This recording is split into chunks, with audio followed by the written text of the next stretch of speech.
आपने हमारे YouTube channel को सब्सक्राइब नहीं किया है तो सब्सक्राइब जरूर करें ताकि ऐसे ही इंफॉर्मेटिव वीडियोस आप तक पहुंचते रहें। शुरुआत करेंगे हम लोग वैदिक सभ्यता की। पहला पॉइंट है, वैदिक सभ्यता को कालखंडों के हिसाब से दो भागों में विभाजित किया गया है। कौन कौन से दो भाग? तो वैदिक काल का विभाजन दो भागों में किया गया। पहला है ऋग्वैदिक काल, दूसरा है उत्तर वैदिक काल। हिंदू धर्म का सबसे पुराना वेद कौन सा है? ऋग्वेद। तो ऋग्वेद के समय का जो काल है उसको ऋग्वैदिक काल कहते हैं और ऋग्वेद के बाद का जो समय है उसको उत्तर वैदिक काल कहते हैं। आगे देखते हैं, आर्य द्वारा निर्मित सभ्यता वैदिक सभ्यता कहलाई है। इस सभ्यता के निर्माता किसको कहा जाता है? आर्य को कहा जाता है। आर्य को बारे में देखा जाए तो आर्य एक संस्कृत भाषा का शब्द है और आर्य का अर्थ होता है श्रेष्ठ।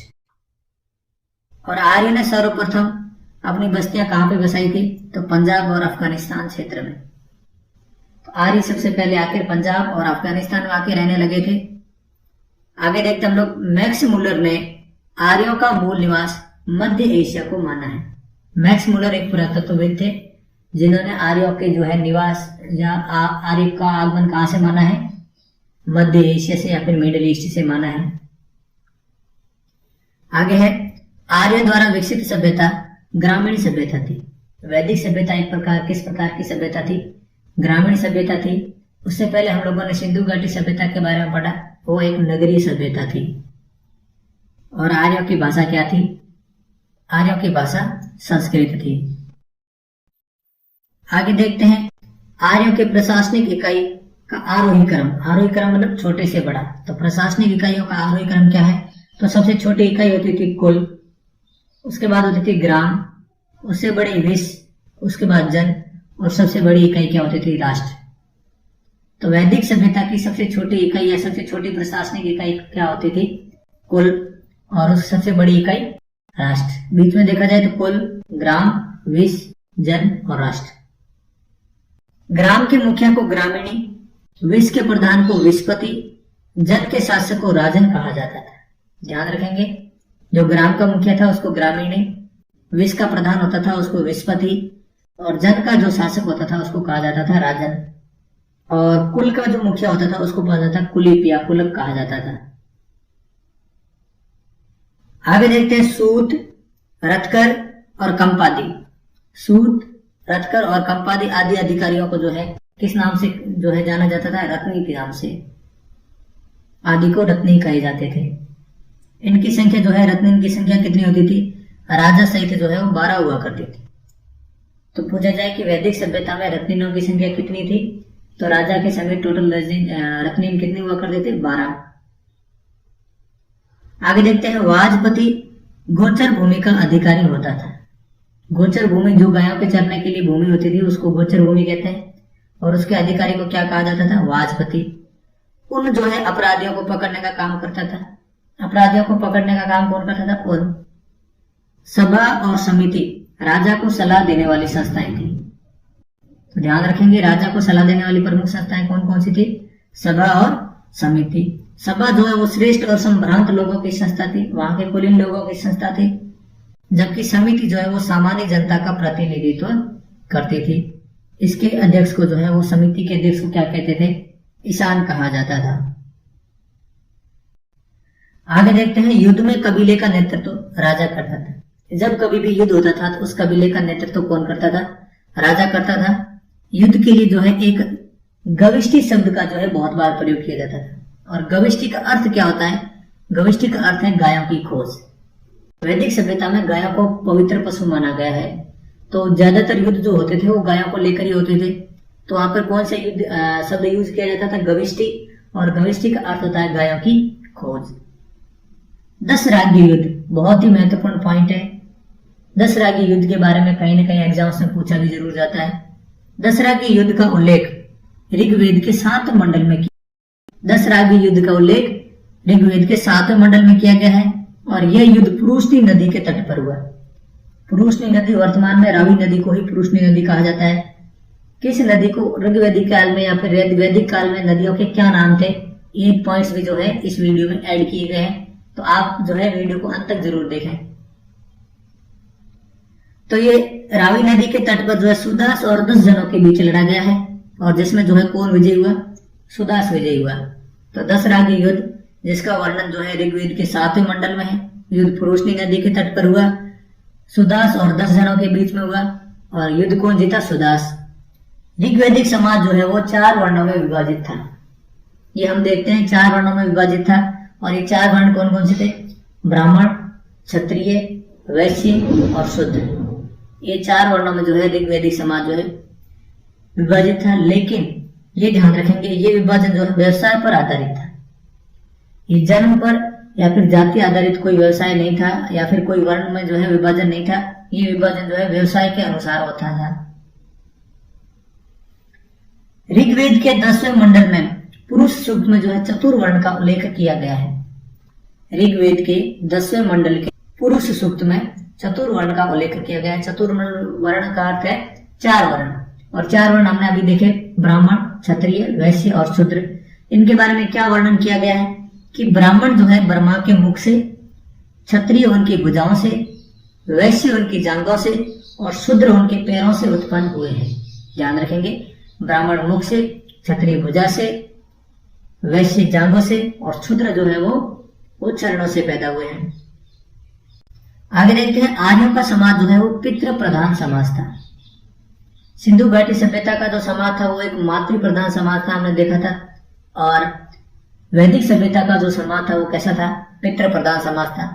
और समाज की सबसे छोटी इकाई क्या होती थी? कुल या परिवार होती थी। और कुल का मुखिया कौन होता था? कुल कहा जाता था। ध्यान रखेंगे। फिर हमने देखा था कुल के बाद में ग्राम, ग्राम के बाद विश्व, फिर जन, फिर राष्ट्र। ध्यान रखेंगे आरोही क्रम में पूरे। स्त्रियां इस काल में अपने पति के साथ यज्ञ कार्य में भाग लेती थी। स्त्रियों के ऊपर प्रतिबंधन जो है वो काफी कम थे। स्त्रियां अपने पतियों के साथ जो है यज्ञों में भाग लेती थी। बाल विवाह और पर्दा प्रथा का किसी भी प्रकार का जो है प्रचलन नहीं था। तो बाल विवाह और पर्दा प्रथा के कहीं हमको साक्ष्य नहीं मिले हैं, तो किसी प्रकार का प्रचलन था नहीं। विधवा विवाह का प्रचलन जरूर था।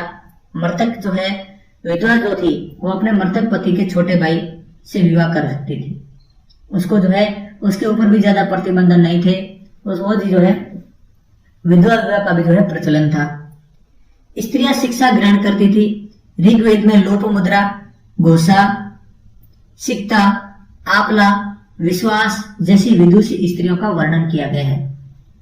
ऋग्वेदिक काल में या वैदिक काल के अंदर क्या था? स्त्रियों को भी शिक्षा जो है ग्रहण करने का अधिकार था, या फिर उनके पास राइट्स थे। कुछ शिक्षित महिलाओं के नाम भी हमारे जो है वेदों में, उपनिषदों में कहीं न कहीं नाम आए हैं। जैसे ऋग्वेद में किन किन महिलाओं का जो है जिक्र किया गया है? लोपामुद्रा, घोषा, सिक्ता, आपला, विश्वास जैसी विदुषी महिलाओं का भी वर्णन हमें मिलता है। जीवन भर अविवाहित रहने वाली महिलाओं को अमाजु कहा जाता था। ध्यान रखेंगे, जो पूरी जीवन भर या जीवन पर्यंत जो शादी नहीं करती थी उन महिलाओं को क्या कहा जाता था? अमाजु कहा जाता था। आर्यों का मुख्य पेय पदार्थ सोमरस था। यह भी ध्यान रखेंगे, आर्यों का मुख्य पेय पदार्थ सोमरस था और ये वनस्पतियों से मिलाकर बनाया जाता था। आर्य मुख्यतः 3 प्रकार के वस्त्रों का प्रयोग करते थे। कौन कौन से? वास, अधिवास, उष्णील। तो वास, अधिवास, उष्णीस, ये ध्यान रखेंगे। 3 प्रकार के वस्त्रों को प्रयोग करते थे। और जो अंडर गारमेंट्स होते थे, जो अंदर पहनने वाले कपड़े थे, उनको वो क्या कहते थे? नेवी कहते थे। आगे देखते हैं, आर्यों के मनोरंजन के मुख्य साधन संगीत, रथ दौड़, घोड़दौड़, धूत क्रीड़ा, ये सारे उनके जो है मनोरंजन के साधन थे। अब आगे बात की जाए, वेदों को समझने के लिए आपको पता है उपनिषदों, वेदांगों की रचना की गई, तो उनके बारे में देखते हैं। तो अपने हिंदू धर्म में टोटल उपनिषदों की संख्या है 108, जो आपको सीधी याद रखनी है। महापुराणों की संख्या कितनी है? पुराणों की संख्या है 18 और वेदांत कितने हैं? 6। तो 6 वेदांत, 18 महापुराण, 108 उपनिषद। अब हम लोग देखते हैं वैदिक सभ्यता के अंदर जिन जिन स्थानों पर जिन जिन राजाओं का शासन था, या फिर जो जो राजा थे उन राजाओं के बारे में देखते हैं। तो सबसे पहले देखते हैं पूर्व, पश्चिम, उत्तर, मध्य और दक्षिण। ये दिशाओं के हिसाब से राजाओं को जो है अलग अलग राष्ट्र बांटे हुए थे। उत्तर वैदिक शब्द आप जरूर याद रखें। वैदिक काल में इन दिशाओं को क्या कहा जाता था वो भी जरूर याद रखें। पूर्व को प्राची कहा जाता था, पश्चिम को प्रतीची कहा जाता था, उत्तर को उदीची कहा जाता था। तो प्राची, प्रतीची और उदीची।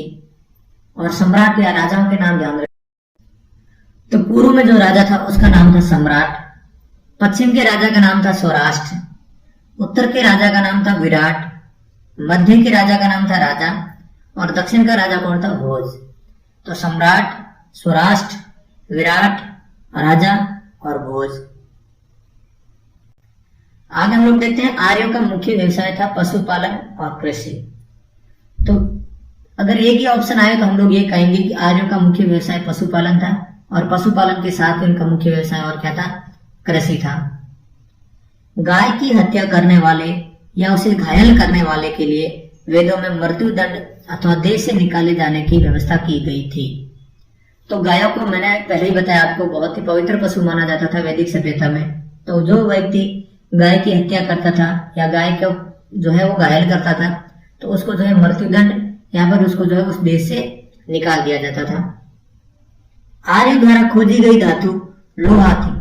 सिंधु घाटी सभ्यता के समय प्रमुख धातु जो सोना, चांदी, तिल, तांबा इन सभी को जो है खोज हो चुकी थी, लेकिन आर्यों के द्वारा सर्वप्रथम जो खोजी गई धातु कौन सी थी?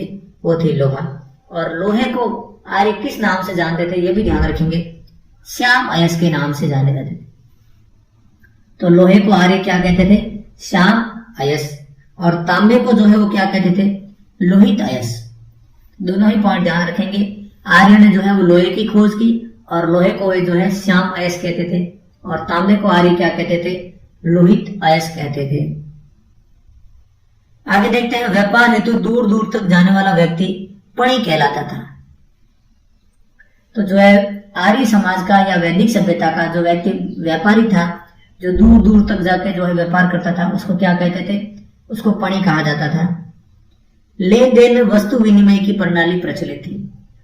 तो उस समय ज्यादा मुद्राओं का प्रचलन नहीं था, तो वस्तु विनिमय ज्यादा चलता था। एक चीज दी दूसरी चीज जो है वो खरीद लेते थे। ऋण देकर ब्याज लेने वाला व्यक्ति को वैकनोट या सूदखोर कहा जाता था।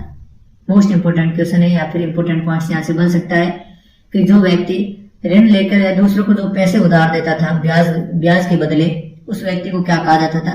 वैकनोट कहा जाता था, और जिसको हिंदी में सूदखोर भी बोल सकते हैं। उत्तर वैदिक काल में इंद्र के स्थान पर प्रजापति सर्वाधिक प्रिय देवता हो गए। वैदिक समय में या ऋग्वैदिक काल में सबसे प्रिय या सबसे प्रमुख देवता होते थे इंद्र, लेकिन आगे चल के जब उत्तर वैदिक काल आया, उत्तर वैदिक काल में जो है इंद्र की जगह सबसे प्रचलित देवता कौन हो गए? प्रजापति हो गए थे। उत्तर वैदिक काल में राजा के राज्याभिषेक के समय राजसूय यज्ञ का अनुष्ठान किया जाता था। तो उत्तर वैदिक काल में जब भी किसी राजा का राज्याभिषेक होता था, उसमें कौन सा यज्ञ किया जाता था? राजसूय यज्ञ किया जाता था। उत्तर वैदिक काल में वर्ण व्यवस्था जो है वो व्यवसाय की बजाय जन्म आधारित हो गई। हमने ऋग्वैदिक काल की वर्ण व्यवस्था देखी जो जन्म आधारित या जाति आधारित न होके वो व्यवसाय आधारित थी, लेकिन उत्तर वैदिक काल तक आते आते ये व्यवस्था किस प्रकार से हो गई? ये व्यवसाय आधारित न होके जन्म आधारित हो गई। आगे हम लोग देखते हैं उत्तर वैदिक काल में हल को सिरा और हल रेखा को सीता कहा जाता था। एक पॉइंट दे रखा था, आप याद कर लें। हल को सिरा कहा जाता था और हल की जो रेखाएं होती थी उसको क्या कहा जाता है? सीता कहा जाता था। उत्तर वैदिक काल में निष्क और शतमान मुद्रा की इकाइयां थी। तो उत्तर वैदिक काल की जो मुद्रा की इकाइयां थी वो कौन कौन सी थी? वो एक तो थी निष्क और एक थी शतमान। निष्क और शतमान जो है प्रमुख मुद्राएं थी। सिंधु घाटी सभ्यता की मुद्रा के बारे में हमने देखा था, वो जो है सेल खड़ी की मुद्रा जो निर्मित थी, उसके ऊपर जो पशुओं के चित्र अंकित किए गए थे, साथ ही आद्य शिव की भी वहां पे चित्र अंकित किया। अब हम लोग देखेंगे वैदिक काल के प्रमुख दर्शन और उनके प्रवर्तक। तो वैदिक सभ्यता के समय कुछ दर्शन जो है जो प्रचलित हुए, उनके प्रवर्तक कौन कौन है, इन हम सबको देखेंगे। सबसे पहले देखेंगे दर्शन है चार्वाक। तो चार्वाक दर्शन है, उसके प्रवर्तक कौन है? उसके प्रवर्तक है ऋषि चार्वाक। योग दर्शन के पतंजलि, सांख्य दर्शन के कपिल। सांख्य दर्शन को जो है वैदिक काल का सबसे बड़ा दर्शन भी माना जाता है। तो चार्वाक के चार्वाक, योग दर्शन के प्रवर्तक पतंजलि, सांख्य दर्शन के जो है प्रवर्तक कौन है? कपिल। उसके बाद देखते हैं न्याय दर्शन के गौतम, पूर्व मीमांसा के जैमिनी, उत्तर मीमांसा के बादरायण, वैशेषिक के कणाद या उलक। तो ध्यान रखेंगे, वापस बता देता हूं। चारवाक जो दर्शन था उसके प्रवर्तक थे चारवाक। योग के पतंजलि, सांख्य के कपिल, न्याय के गौतम, पूर्व मीमांसा के जैमिनी, उत्तर मीमांसा के बादरायण, वैशेषिक के जो है वो कौन थे? कणाद या उलक। आगे देखते हैं वैदिक काल की नदियों के नाम। जो वर्तमान में नदियां प्रवाहित होती है उनके वैदिक काल में नाम क्या थे? तो प्राचीन नाम और आधुनिक नाम के 2 कॉलम बना रखे हैं, आप इनको देखें। सबसे पहला है क्रूब। क्रूब नदी जो है वो किसको जो है कहा जाता था? तो वर्तमान में क्रूब नदी का नाम है कुर्रम। कुबा नदी का वर्तमान में नाम है काबुल। वितिस्ता का झेलम, या फिर ऐसे भी पूछा जाता है कि झेलम का पुराना नाम क्या है, या वैदिक काल में झेलम को किस नाम से जाना जाता था? तो इसका सही आंसर होता है वितिस्ता। चिनाब नदी का अस्किनी और रावी नदी का पुरुषनी। झेलम का वितिस्ता, चिनाब का अस्किनी, रावी का पुरुषनी। व्यास का विपासा, गंडक का सदानीरा, घग्गर का ध्वस्तती, गोमल का गोमती और सतलज का सतोदरी। ये प्रमुख नाम है जिनको आप अच्छे से याद करें, क्योंकि बहुत से एग्जाम्स में पूछे गए हैं और आगे भी पूछे जाएंगे। वापस सुने एक बार। कुर्रम का जो है प्राचीन नाम है क्रुब, काबुल का है कुबा, झेलम का है वितिस्ता, चिनाब का है अस्किनी, रावी का है पुरुषनी, व्यास का है विपासा, गंडक का है सदानीरा, घग्गर का है ध्वस्तती, गोमल का है गोमती और सतलज का है सतुद्री। ये प्रमुख नाम है वैदिक काल के जो आपको याद रखने हैं। अगला पॉइंट हम लोग देखेंगे वैदिक काल के देवताओं का संबंध। वैदिक काल के जो प्रमुख देवता थे उनका संबंध किस कार्य से था, या फिर उनकी पूजा किस कार्य के लिए हुआ करते थे, उन आंसर को देखेंगे। तो देवता और देवताओं का संबंध। इंद्र का संबंध जो है वो किससे था? तो इंद्र को जो है एक युद्ध का नेता माना जाता था और वर्षा का देवता। वर्तमान में भी जो है इंद्र को जो है वो वर्षा का देवता मानते हैं। अगला है अग्नि। अग्नि देवता जो है देवता और मनुष्यों के बीच मध्यस्थ था। मनुष्यों और देवताओं के बीच मध्यस्थता की भूमिका जो है कौन निभाते थे? वो निभाते थे अग्नि देवता। वरुण, पृथ्वी और सूर्य के निर्माता वरुण को माना जाता है। समुद्र का देवता, विश्व के नियामक एवं शासक, ये भी वरुण को माना जाता था। सत्य का प्रतीक वरुण को माना जाता था। ऋतु परिवर्तन एवं दिन रात करता, ये भी किसको माना जाता था? वरुण। तो ध्यान रखेंगे वरुण के जो है कई तरीके से पूजा की जाती थी, या फिर इनकी मान्यता काफी ज्यादा थी।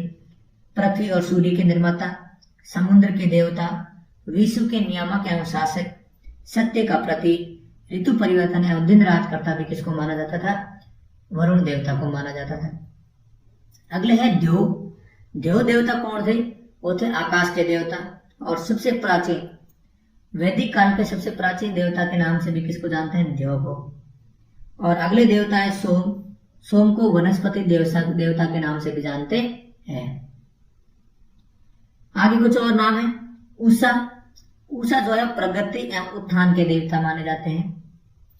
अश्विन, विपत्तियों को हराने वाले देवता, या फिर विपत्तियों को हराने वाले देवता जो है वो किसको मानते हैं? अश्विन को। पूषण, पशुओं के देवता। विष्णु, विश्व के संरक्षक और पालनकर्ता, विष्णु को माना जाता है। और अगले है मारुत। आंधी और तूफान के देवता किसको मानते हैं? मारुत को। वापस देख लेते हैं एक बार। इंद्र, वर्षा के देवता और युद्ध के नेता। अग्नि, देवता और मनुष्यों के बीच में मध्यस्थता करवाते थे। वरुण जो है सूर्य के निर्माता। समुद्र देवता, विश्व के शासक, सत्य के प्रतीक, ऋतु परिवर्तन और दिन रात करने वाले देवता। देव जो थे वो सबसे प्राचीन देवता थे जो आकाश के देवता माने जाते हैं। सोम जो है वो वनस्पति के देवता हुआ करते थे। उषा, प्रगति एवं उत्थान के देवता।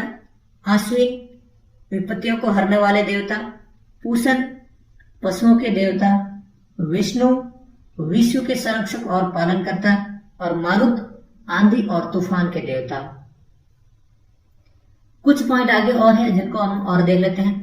सांख्य दर्शन भारत के सभी दर्शनों में सबसे प्राचीन है। इसके अनुसार मूल तत्व 25 है जिनमें प्रकृति पहला तत्व है। सबसे प्राचीन दर्शन कौन सा है? सांख्य।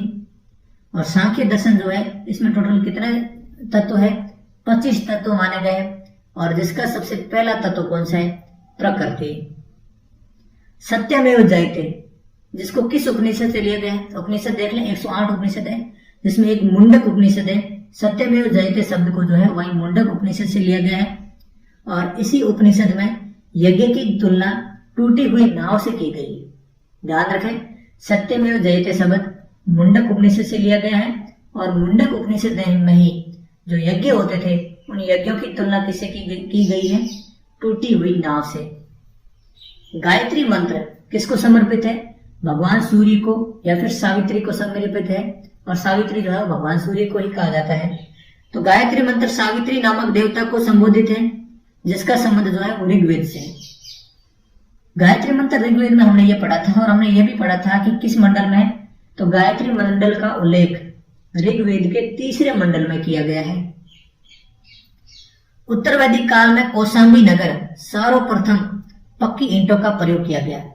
उत्तर वैदिक काल के कौशाम्बी नगर में पहली बार क्या किया गया था? पकी हुई ईंटों का प्रयोग किया गया था। महाकाव्य हिंदू धर्म में 2 है। कौन कौन से हैं? महाभारत और रामायण। संकलनकर्ता की बात की जाए या रचयिता की बात की जाए तो महाभारत के रचयिता वेदव्यास और रामायण के रचयिता कौन है? वाल्मीकि। महाभारत का पुराना नाम क्या है? जय संहिता। बहुत से एग्जाम से पूछा गया है महाभारत का मूल नाम या महाभारत का पुराना नाम क्या है? जय संहिता। और ये विश्व का सबसे बड़ा महाकाव्य है। गोत्र नाम की संस्था का जन्म उत्तर वैदिक काल में हुआ। जो वर्तमान हम लोग जाति के साथ जब गोत्र लगाते हैं, ये गोत्र जो है वो कब से शुरू हुए हैं? उत्तर वैदिक काल से शुरू हुए हैं। यहाँ पे हम जो है अपने वीडियो को समाप्त करेंगे। हमने वैदिक काल के रिलेटेड जितने भी पॉइंट्स बनते हैं उन सबको जो लिस्ट में दिए गए हैं उनमें से एक भी पॉइंट को स्किप नहीं किया। सारे के सारे पॉइंट्स को आपको समझाने की कोशिश की है। आशा करता हूं मैं कि आपको ये वीडियो अच्छा लगा होगा। और आपने अगर वीडियो यहाँ तक देखा है तो आपका बहुत बहुत धन्यवाद। और आगे ही ऐसे हमारे वीडियो को जो है प्यार दिखाते रहें और हमारे चैनल को भी जरूर सब्सक्राइब करें। Thank you. जय हिंद।